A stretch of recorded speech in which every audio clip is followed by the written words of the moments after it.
అధ్యాయము 1-13. పేదలను కటాక్షించువాడు ధన్యుడు, ఆపత్కాలమందు యెహోవా వారిని తప్పించును.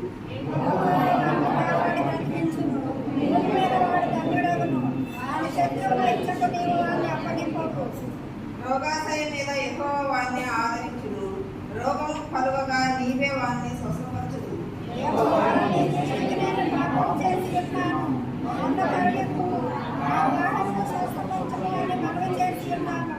అయితే నా శత్రువులు నా విషయమై చెడ్డ మాటలాడుచున్నారు.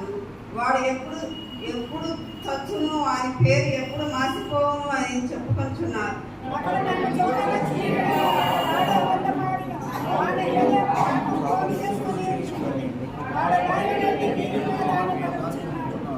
నన్ను ద్వేషించు వారందరూ కూడి నా మీద గుసగుసలాడుచున్నారు.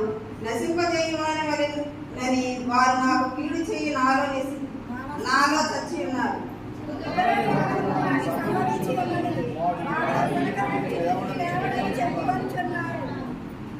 నేను నమ్ముకునే నా విహితుడు నా ఇంట భోజనం చేసిన వాడు నన్ను తన్నుటకై తన మేడిని నెత్తెను.